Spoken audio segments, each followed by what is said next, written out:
Hi, it's Andy again at Concord Food Co-op Organic Gardens. We're here at Shaker Village and I'm about to do some transplanting today, so I'd love to show you how I do that.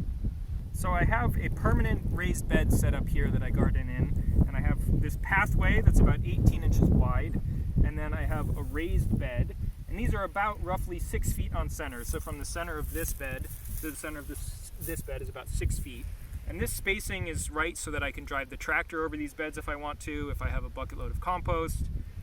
And it just makes working in the beds easier. It limits the compaction to these areas, and then it makes a nice, well-aerated, loose growing area for my plants. I started off today by planting kale and broccoli.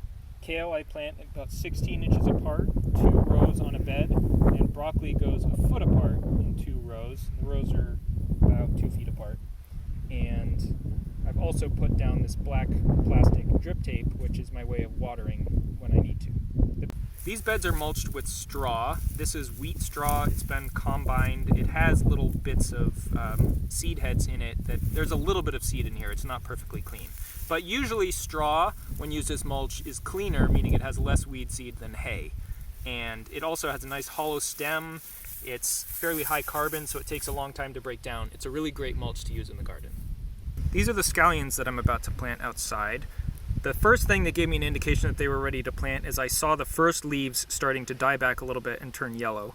And that was also a sign that I needed to give them a little fertilizer. So I actually watered these with some liquid fish, and now they are looking healthy and ready to go.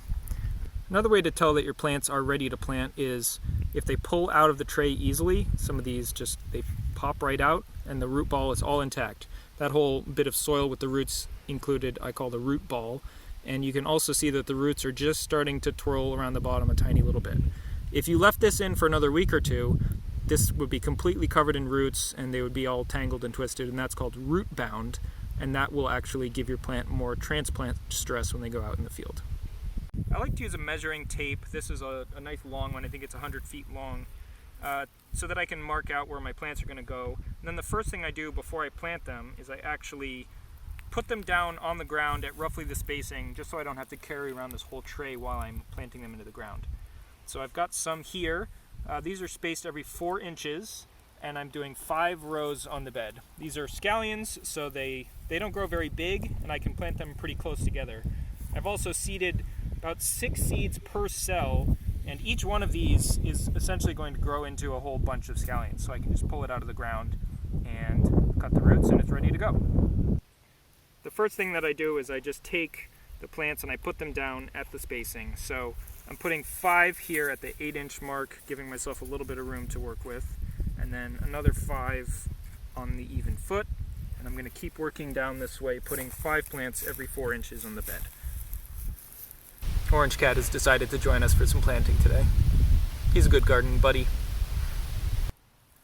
On onions and scallions, it's not quite as important, but on other plants, it's actually nice to grab them by the leaves and not the stem. Because if you break the leaves of the plant, they can always grow new ones. But if you break the stem, that's probably it for the plant. One thing that you can do if they aren't pulling out easily just by pulling on the leaves is you can use something small, and most trays will have a hole in the bottom. So I find that a pencil works perfectly to poke these out if they don't come out cleanly. I have all my plants laid out here, but you don't want to leave them out for very long. And you also want to make sure that the plants are really well watered before you go to plant. And again, it rained yesterday, so the bed is also really moist. I'm planting moist plugs into moist soil. That's ideal. Otherwise, if your soil is a little dry when you plant out, you want to make sure that you water these in immediately. This is a tool that I made this morning. This is called a dibble or a dibbler, and it just has a nice convenient grip, and then I've shaved down this to be the same size as my plug here, so that when I poke this into the ground all the way up till here, it makes the perfect size hole for this particular plant. And it makes it easy, especially when planting into this straw mulch here, to get the perfect size hole and just be able to drop your plant right in and move on to the next one.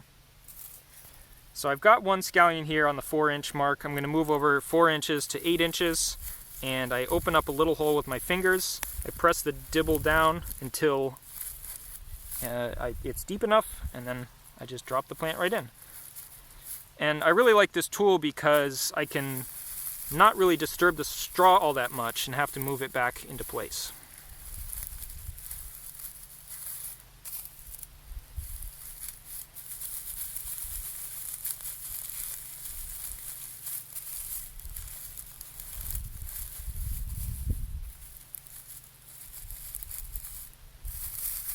When you plant this outside, you want to make sure that the soil level is basically flush with the top of this plug here.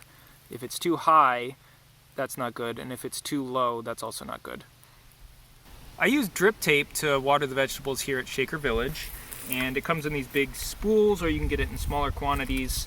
But this puts down a slow trickle of water right where it's laid down and provides water directly into the soil, so you're not splashing leaves. It's good for keeping water off of sensitive crops. And it's also good here because I don't have enough water pressure for overhead irrigation, but it works great with drip.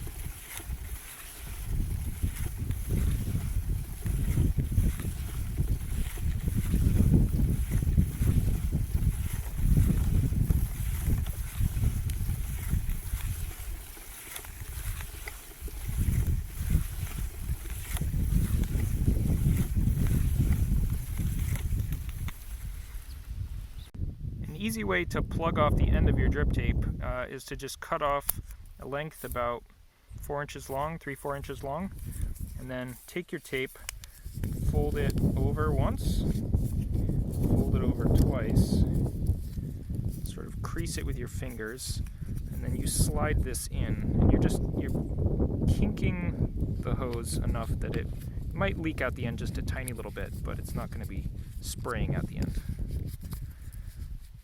Voila. You want your drip tape to be as close to your plants as possible without interrupting their growth and getting in their way. So I'm keeping this a few inches away and using these staples to secure it into the ground so that it doesn't move around too much. So we have the plants in the ground, got the drip tape down. The next thing I'm going to do is put in these wire hoops. I do this especially in the spring because things are cold outside and it's important to give these plants some extra protection. So you'll see what we put on top of these hoops in a second, but I'm putting them about every 6 to 8 feet, and you can just sort of put them in the ground like so, and this helps to keep the fabric off of the plants. The final step to get these plants ready is putting down this product that's called floating row cover, also sometimes known as Rime, and it has different weights, and they're usually referred to by the percentage of light transmission. So this one is 70%, so it's letting 70% of the light through. But what it's doing is it's providing frost protection and protection against pests. And these brassicas in particular have a lot of problems with flea beetles, and then also woodchucks and things like that. So that'll keep my pests out and keep my plants a little warmer and sheltered from the wind and nice and happy.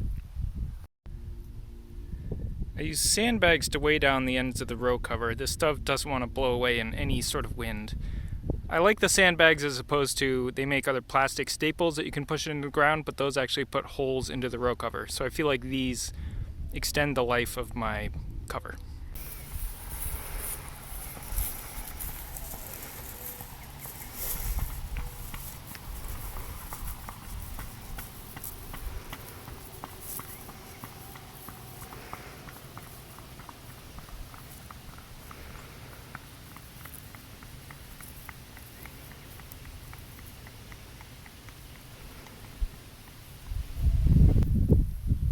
Now that our planting is fully covered up, we're going to call it a day.